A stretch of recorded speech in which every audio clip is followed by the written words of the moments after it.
बहुत बड़ी त्रासदी है। कल का जो आतंकी हमला था उसमें जो 28 लोगों की जान गई है उसमें 3 सर्विंग ऑफिसर्स भी थे।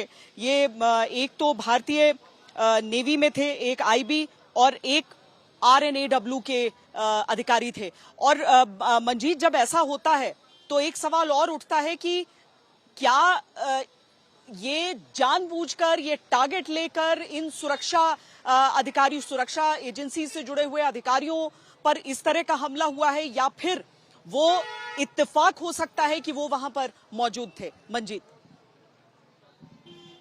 देखिए श्वेता, इस तरह के मिस इन्फॉर्मेशन एक तरह से पाकिस्तान आईएसआई द्वारा पहले से फैलाने शुरू हो गए हैं कि वहाँ पर इंटेलिजेंस ब्यूरो का एक पूरा ग्रुप गया हुआ था, उनकी इन्फॉर्मेशन को लीक किया गया। जबकि जानकारी के मुताबिक जो सालाना छुट्टी होती है टीडी, उसके तहत जो हैदराबाद में तैनात हैं आईबी के अधिकारी, सेक्शन ऑफिसर हैं, वो अपने परिवार के साथ थे। उसके अलावा वायुसेना का एक कर्मी भी इस घटना में मारा गया।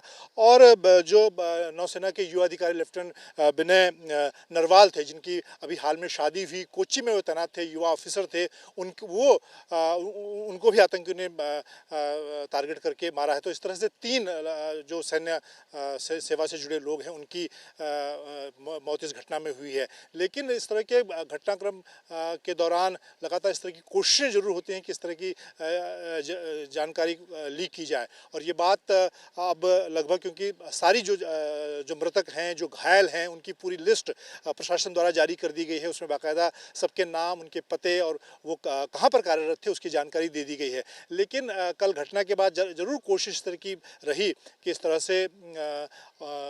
की कोशिशें की जाएं कि ये एक लोकल इंटेलिजेंस का फेल्योर था। निश्चित तौर इसमें कोई शक नहीं कि इतनी बड़ी संख्या में वहाँ पर लोग मौजूद थे। और जो हो रही है उनके मुताबिक कहीं ना कहीं किए गए हैं आतंकियों के स्केच जारी किए गए हैं। वो हम आपको बता रहे हैं, हमारे संवाददाता भी बता रहे हैं उसके बारे में, क्योंकि वहां पर बहुत बड़ी संख्या में लोगों ने देखा था, उन आतंकियों का चेहरा देखा था। अशरफ, क्या जानकारी? और बिल्कुल श्वेता, आप सही कह रही हैं। वहाँ पर कई सारी जानकारियाँ जो हैं कल शाम से टटोली हैं सुरक्षा एजेंसियों ने, खुफिया एजेंसियों ने, क्योंकि कई सारे लोगों ने न सिर्फ उन आतंकियों को देखा था बल्कि साथ ही साथ उनकी कुछ तस्वीरें भी कैद हुई हैं। उनमें से एक तस्वीर हम आज तक पर भी दिखा रहे हैं जिसमें आतंकवादी का बैक वाला पोर्शन है वो आया था। तो उनके लोगों के कहने पर जो चश्मदीद वहाँ पर थे और उसके अलावा जो वहाँ पर आसपास रेड़ा चलाने वाले लोग, जो चाय बेचने वाले लोग थे, उनसे भी पूरी तरह से जानकारियाँ जो है पुलिस और खुफिया तंत्र ने ली है और उसी बुनियाद पर जो है ये स्केच जारी किए गए हैं। इसमें महत्वपूर्ण जानकारी जो सुरक्षा एजेंसियों को ये मिल रही है कि ये हो सकता है कि 6 आतंकी थे जिन्होंने युवादी हमला किया, उनमें से 2 जो हैं वो स्थानीय हैं। क्योंकि अगर साउथ कश्मीर की बात की जाए, कई सारे कश्मीरी युवा अभी भी आतंकवाद में हैं जिनका संबंध टीआरएफ से है। उनका प्रमुख कमांडर मारा गया था जो सोनमर्ग के अटैक में पाकिस्तानियों के साथ उस हमले में गया था, उसको श्रीनगर में मारा गया था। उसके बाद अब ज़्यादा सुई जो है उन स्थानीय आतंकियों पर है जो दक्षिणी कश्मीर के रहने वाले हैं, ताकि उनको पकड़ा जाए, दबोचा जाए, ताकि क्योंकि पाकिस्तानी आतंकवादी जो है इस तरह की आतंकी वारदात को स्थानीय मदद या स्थानीय आतंकी की मदद, चाहे वो ओवरग्राउंड वर्कर हो या फिर एक्टिव टेररिस्ट हो, उसके बिना अंजाम नहीं दे सकता है। तो वहाँ पर सबसे ज़्यादा फोकस जो है जम्मू कश्मीर पुलिस और सुरक्षा एजेंसियों का है। दूसरी तरफ अगर सेना की बात की जाए, सेना को ये कहा गया है कि वो सुनिश्चित करें, क्योंकि गृह मंत्री इस वक्त पहलगाम में हैं, ये कहा गया है कि किसी भी सूरत में जो है ये आतंकी उस इलाके से बाहर नहीं जाने चाहिए। कल शाम से ही जो एंट्री और एग्जिट पॉइंट्स इस वादी के हैं उनको सील कर दिया गया था। सुबह से वहाँ पर कॉम्बिंग ऑपरेशन चल रहा है जिसमें यूएवीज की मदद ली जा रही है, हेलीकॉप्टर्स की मदद ली जा रही है। हमारा सहयोगी जो स्केचेस हम जो तस्वीरें देख रहे हैं उसमें ये भी समझ में आ रहा है कि एक बहुत यंग, एक की उम्र बहुत कम दिख रही है, एक की थोड़ी उम्र ज्यादा दिख रही है। और बात आप सही कह रहे हैं कि दक्षिण कश्मीर में और अभी जो भारतीय सुरक्षा एजेंसियां हैं इन चीजों से जूझ रही हैं अलग अलग स्तर पर, कि एक तो उन युवाओं को उस रास्ते से हटाया जाए और दूसरा जो नहीं हटने को तैयार है फिर उनका एक ही अंक निश्चित होता है। लेकिन यहाँ पर जिस तरीके से अभी तक भी जिक्र हो रहा था, इसके बिना हो नहीं सकता था। ऐसा नहीं हो सकता था कि केवल पाकिस्तानी इस हिस्से तक फॉरेन टेररिस्ट घुस जाएं और उसके बाद इस तरह की एक वारदात को अंजाम दें। बिना लोकल, बिना स्थानीय मदद के ये संभव नहीं था। ये जो तस्वीरें देख रहे हैं हम, उसको भी थोड़ा डिस्क्राइब, क्योंकि वो बैकपैक डाला हुआ ये तस्वीर और जो बैक से, जो पीछे से एक तस्वीर थी, वो तो सबसे पहले हमने ही कल दिखाई थी। अशरफ, बिल्कुल, दरअसल जो यहाँ पर कई सारी चीज़ों पर जो है क्योंकि जो हथियार और जो सामग्री साथ होती है आतंकवादियों की, उससे भी कुछ जानकारियाँ जो हैं खुफिया तंत्र को और पुलिस को मिलती हैं।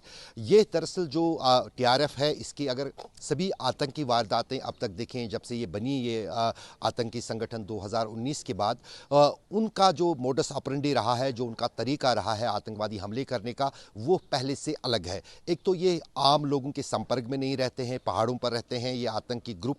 फिर चाहे 3 महीने उनको गुजारने पड़े, 5 महीने, जो हमने हाल ही में किश्तवाड़ में एक आतंकी ग्रुप जो टीआरएफ का ही हिस्सा था, उसको मारा गया, लेकिन उन्होंने उससे पहले करीब 6 आतंकी वारदातें अंजाम दी थी। तो कहीं ना कहीं उसी के साथ इस आतंकी ग्रुप को भी जोड़ा जा रहा है। और यहाँ तक कि इस बात को लेकर भी जो है खुफिया एजेंसियों और पुलिस के बीच में चर्चा चल रही है कि आखिरकार क्या कहीं ना कहीं ये बड़ा ग्रुप जो किश्तवाड़ में था, उसका एक हिस्सा जो है अब कश्मीर आया, जब बर्फ़ पिघल गई पहाड़ों पर, उन्होंने कौन सा रास्ता इख्तियार किया, कुकरनाग, क्योंकि वो पैदल रास्ता है, आप किश्तवाड़ से कुकरनाग पहुँच सकते हैं और कुकरनाग से अनंतनाग, फिर पहलगाम।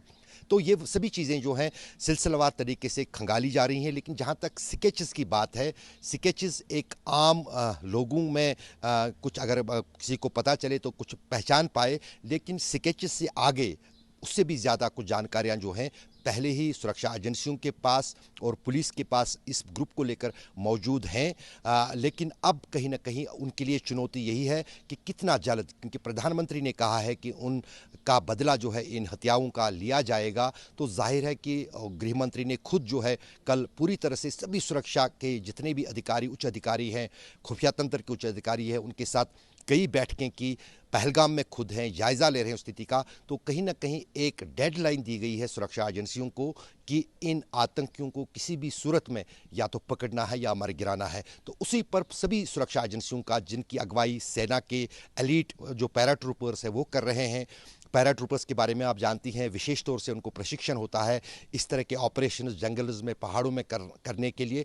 तो वो जो हैं इस वक्त उस पूरे इलाके को खंगाल रहे हैं ताकि इन आतंकियों को उस इलाके से निकलने का मौका नहीं दिया जाए और जहां भी मिले उनको उनका खात्मा किया जाए। तो उसी पर पूरा फोकस जो है फिलहाल इन शवों के अंतिम इनके रीथलेइंग के बाद, उनको घरों को भेजने के बाद सुरक्षा एजेंसियों, पुलिस और प्रशासन का उसी पर जोर है, जिसके लिए कार्रवाइयाँ चल रही हैं।